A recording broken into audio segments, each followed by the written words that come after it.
Mahito! Oh my god, I fucking hate you, Mahito! I usually like villains, but fuck you, Mahito, you piece of shit! Oh, fuck! Fuck! Fuck!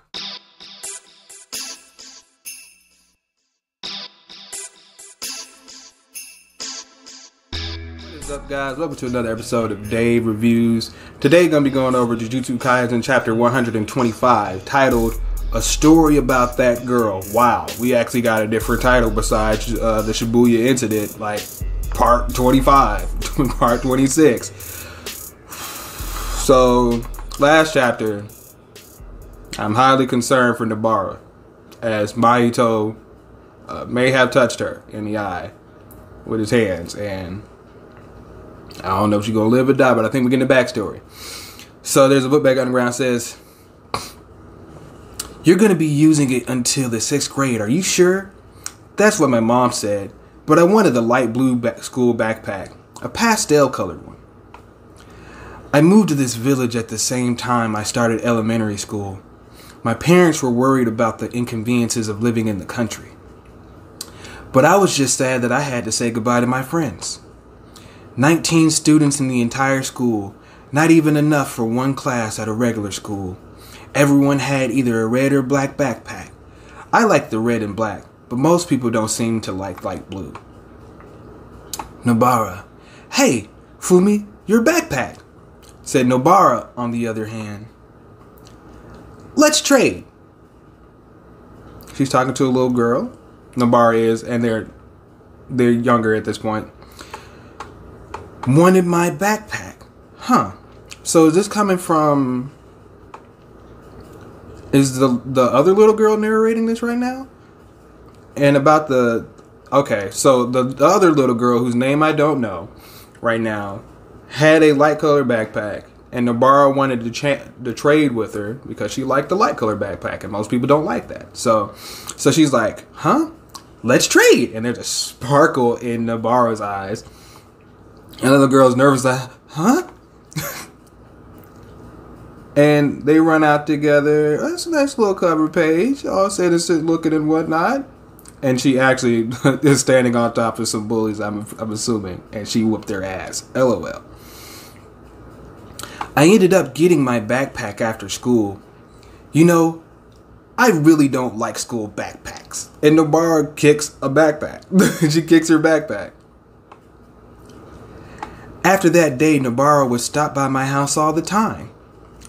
Say, "You've gotten really good at aerials." And I'm assuming it's the little girl's dad.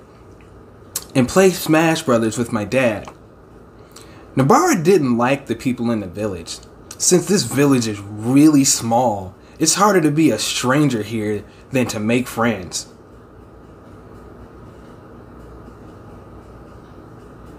Wait a minute, I'm trying to understand that statement from Nobarrraaa. It's harder to be a stranger here than make friends. Oh, I get it. Okay. There's so few people, like everybody knows you, but it's like, I don't fuck with you. You know me, but you don't really know me. When you see me in the streets, my nigga, you don't know me. And the little girl narrating said, "Isn't that a good thing?" I thought to myself. Several years later, an old lady from the neighborhood brought red bean rice to celebrate my womanhood. At that moment, I think I understood what made Nobarrraaa feel so uncomfortable.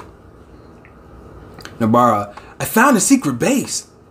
Nobarrraaa would say something mature, but would then suddenly say stuff like this: "I'm gonna live there starting today." Jesus. Looking back now, I realized that someone influenced the way she spoke. Like maybe her mom. "Here!" And there's a shout coming from the window as they get to this house, this big ass house, honestly. What Nobarrraaa called a secret base was actually someone's house. And she's like, "Woo! Woo!" And a girl pops out, "You really came!" Who the fuck is this? I don't know if I trust you. She says, "Welcome. It must have been cold on your way over here." Stranger danger? Sayori was a girl who moved to the village after I did. She never failed to welcome our unexpected visits with a smile on her face. Now that I think about it, she was always at home. Nobarrraaa changed after meeting Sayori. And Nobarrraaa says, "How true? Is that so? You sound like that TV personality Matsuko." The way she spoke became softer. And how do I put it? And Nobarrraaaa says, "Fumi, can I practice braiding your hair again?" And she's like, "Again?" And this little girl feels like she's just trying to read a book and Nobarrraaaa keeps braiding her hair. But he says, how do I put it? She became more refined. Sayori and I were both outsiders, but the difference between us couldn't be greater. But then things started to change at Sayori's house. For example, the place was vandalized with graffiti and trash. Snow was intentionally piled up in front. The beautiful house was left a shadow of its former self. Soon after those incidents, Sayori moved out of the village. Nobarrrraaa and I went there to say goodbye, but I can hardly remember who said what, or even what the weather was like. All I remember is Nobarrraaa's messy crying face, and she is bawling. That's a rare sight to see Nobarrrraaa. I mean, I know she's a kid, but like as she stands right now as a teenager, young adult, she's very usually stoic in her facial expressions. Stoic and confident. So she does cry. I think I was so surprised by the fact that I wasn't able to remember much else. June of this year, Nobarrrraaa transferred to a high school in Tokyo. Apparently she had to start school late because her grandma resisted her decision. And Nobarrrraaa, "All right, I won't ever be coming back here. Fumi, make sure you find a way out too." She's like, yeah. So she's not gonna cry for me, huh?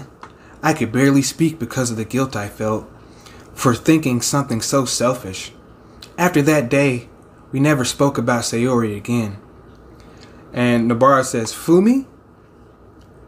And there's a sad look on Nobarrraa's face. I wasn't expecting that. "Next time we see each other, let's make sure all three of us are there." Oh. And she's, she's trying to stop the tears from coming down. The little girl Yumi starts crying. Yeah. Who the fuck is this in this office? Is this Sayori? Someone in this office strenuously thinking with a stack of papers on their desk. "Sayori, how about taking a break?" Says, "No can do. Proofs are due today. Well, I guess it's yesterday now. It's still today until morning." She's talking crazy now. Sayori's thinking to herself. "Things sound dangerous in Shibuya. Maybe it's a terrorist attack." Huh? And she looks. I guess she was feeling something. She's like, "A pimple! And it's the unpoppable kind. Not that I would pop it anyway." "Senpai, do you want to get married?" That's a random question to ask your supervisor or manager. Say, "Why are you asking?" "It's just that I thought things would be different for me, you know? I moved to the boonies when I was a second year in junior high. Because of your family's work? No, my mom is into organic stuff and spirituality. She's quite the personality, to say the least." Now, seeing that this is about cursed spirits and she's not delving in like, spirituality stuff, we gonna keep reading. And she was like, "Oh, gotcha. I met two girls there, about 7 years younger than me. The one called Nobarrraaa really took to me. I'm an only child, so to me she was just too cute. I'll admit it. I might have put on a bit of an act trying to impress them. I even made black tea for them, for first graders. Oh, that's cute. But I didn't exchange contact information. I guess I was afraid of slowly losing contact with them. You should have seen the tears when we said goodbye. It's just..." I bet they'd be disappointed seeing what a boring person I am now. She says, I hope Nobarrraaa's doing well. I wonder what she's up to these days. We're back to Nobarrraaa, current day, and she's got her hand over her left eye. Everyone in that village is crazy. Of course that's not true. But crazy people tend to be loud. So it seems as if they're everywhere. They easily step on other people's lives. Nobarrraaa is standing in the middle of a room with empty chairs around her. And it's the boys with your girl Yuji and Gojo looking clean. And the panda, and I forget the guy who can't, you know, he speaks curse words, and Maki, I think her name is, the one who doesn't have cursed energy, but she's a badass with cursed energy weapons or cursed spirit weapons. And Nobarrraaa's like, or so I thought. Oh, she found some real friends that she can really get along with. Not that she didn't have friends before, but found more friends. And then she sees Yumi sitting on a couch or on a sofa with a saddened face and remembering when they said goodbye.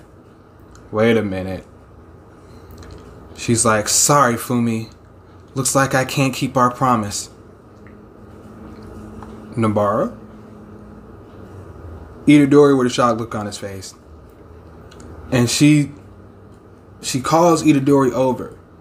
She says, Itadori, tell everyone it wasn't so bad.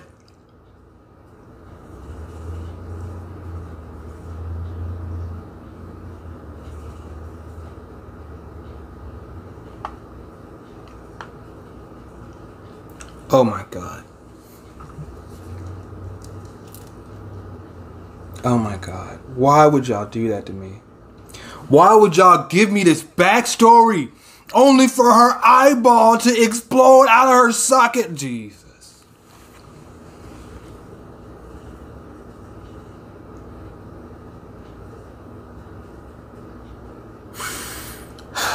Maybe she's still alive. Maybe she's just mean. Maybe she just lost her eye, but this shit looks devastating as fuck!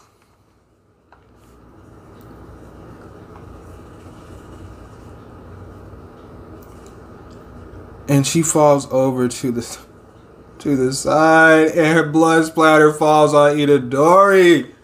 Mahito! Oh my God, I fucking hate you, Mahito! I usually like villains, but fuck you, Mahito, you piece of shit! Oh, fuck! Fuck! Fuck! Fucking shit! He had hope! He had hope in his eyes last chapter.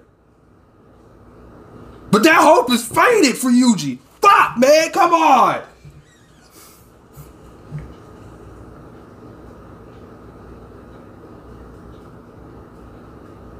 Somebody's got to end this motherfucker. Somebody's got to end fucking Mahito. One way or another. He's got, I don't fucking know what you got to do, but you got to fucking end this son of a bitch. God damn it. No! Oh, I actually like Nobarrraaa. Oh, fucking shit.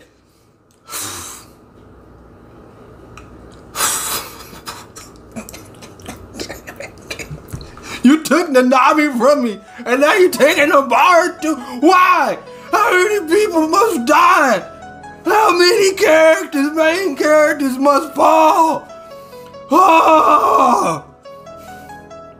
That's it, a chapter. Fuck. I'll catch y'all in the next one, man. Be sure to like, share, and subscribe. Until next time, guys. Peace, man. Shit.